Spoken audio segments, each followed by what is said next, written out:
Hello again, my name is Relax and Panic and this is another reaction for Konosuba. It is for Season 2, Episode 8. And yeah, well, as always, it seems we have ended off on an interesting cliffhanger, as you can already see in this, yeah, this way around, this picture here. So I chose this picture because it shows pretty much where we are at the moment when you start this video. A horde of giant creatures trampling towards darkness. Again.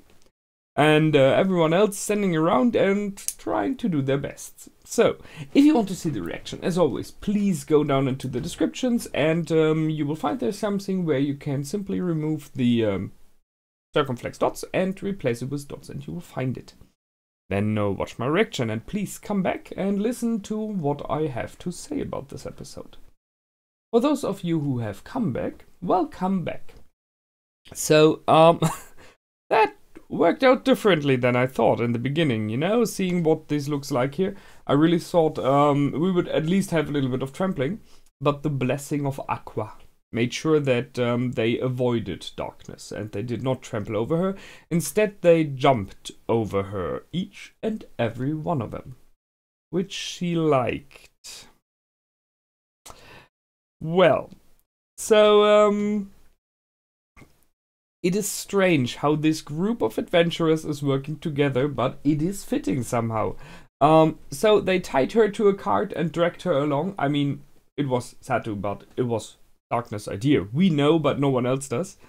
And by doing so, they lured those beasts into a huge cave, which was exploded! Which brings me to, there was no spell this time. I mean, I know some of you really like Megumin and her explosions, which I can understand. Seeing that, it is strange and a little bit dissatisfying, not a lot, but I missed it, that she's not doing a full spell as she did in the past, like by the crimson reds of the sky, I hereby, whatever, you know? She always does like a long sentence and then does the explosion. And this time it felt like skipped, which was unnecessary. So, more of it next time, please. So, thus they got rid of those runners. Kite runners, I think it was. And, well, everyone else thought that they were incredibly good. You know? The darkness standing in front, trying to protect everyone. Aqua healing everyone without shadow of a doubt, Megumin casting the strongest magic, and the fearless leader of them all, Satu, making the decisions to, well, to do what they did, and to get his comrades in the fight, in the fray. So everyone was like, this is a real adventure party. And Satu was like, nope, no, we are not, we are. It's our fault. I'm so sorry. I really like that. I really like this going back and forth, you know, the praising and him mumbling. No. So fantastic. Just funny. It's interesting. We've seen this concept in both seasons already. In many episodes that when the problems that arise are caused by his own party, Satu is not willing or not even capable of accepting a loan for it. So he denied money again. He did it in the past already, which I think is interesting. It does not completely fit into the in the stereotype of the more like roguelike character that he is being.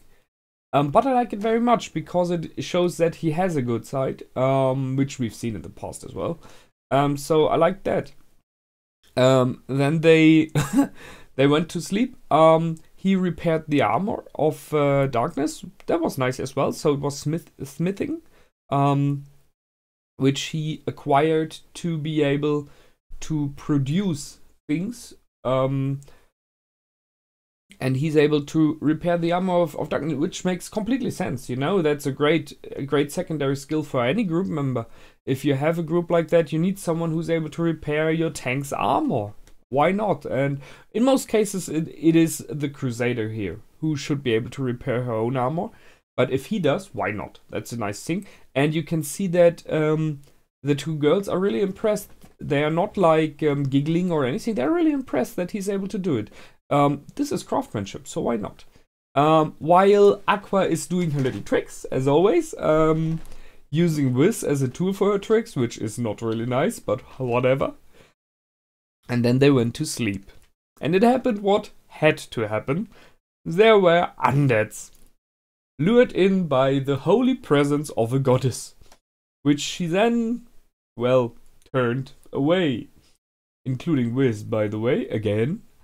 And everyone was like, ah, she's so good. And there we have the same point again, you know, like, you're such good and glorious adventurers. No, we're not. No, we're not. So they really stick it to that one this time. But then finally, so there was a first half, and I would have been already happy with this first half. It was fantastic. It was very entertaining. But then we came to the city, and this is where it really went off. I mean, you've seen it. What the heck is wrong with those guys? This whole city is nuts. Everyone is, as it seems, a member of the cult, of the Access cult, which is Aqua's church. We've seen Aqua and Megumin walk along towards the main building, to the main temple, I guess. And I ask myself right at the moment if those people act the way they do by themselves already, or if it is Aqua from the main temple, like, stirring them on to get Satu into her church, because it feels a lot like she wants it. I mean, she said it in this episode, you can praise me now. You can, you know, pray to me if you want to, stuff like that. So sure, if he would join her church, she would really like that. There's no question, because right now she's treating her, in her opinion, badly from time to time, which is true. But if he would be a follower of hers, that would possibly give her like the upper hand, which she strives for, which she would like. But he's denying it. He's definitely not going for it.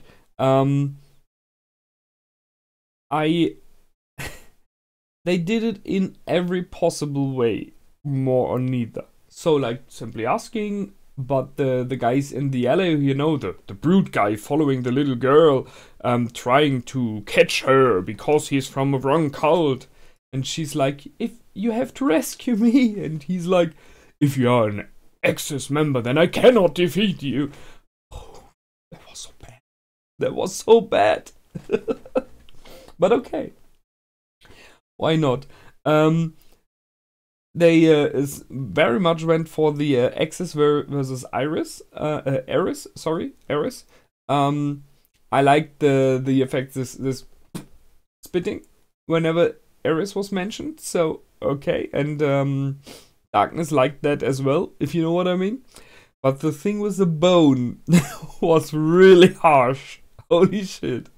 You know, welcome to the tavern. Here's your food. And thus you are an Eris member. There is where the dogs go. Holy heck. That was incredible.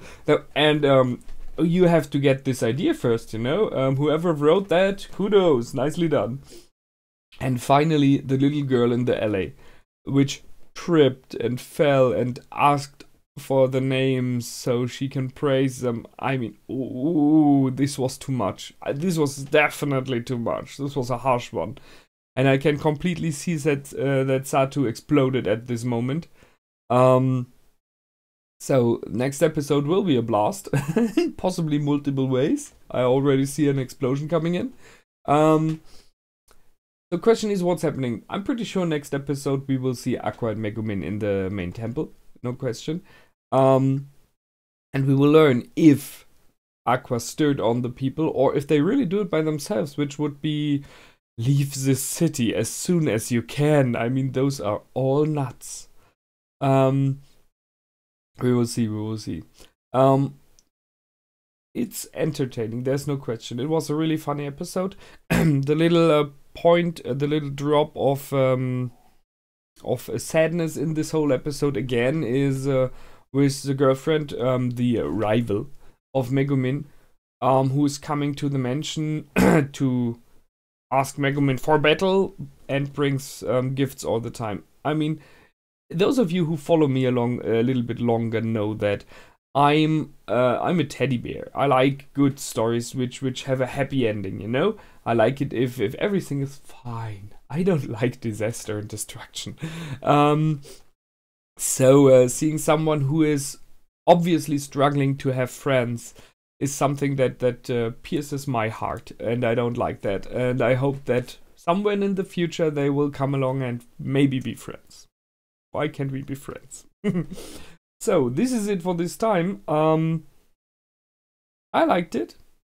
I skipped something like that Aqua was healing and he was powered up, and a lot of secondary skills being used this episode, which I liked a lot. It shows the potential that the party has grown to. I mean, Aqua had it from the beginning, but they are using it more and more, and I like that a lot. And I really look forward for the next one. So I hope you do as well. As always, if you want to see the next one already, go over to my Patreon. If you would like to, please like, comment, and subscribe. I always like to read what you think about episodes, what you think about specific characters, how they develop, and so on and so forth. So feel free to post. This is it for this time. My name is Relax and Panic. Goodbye and out.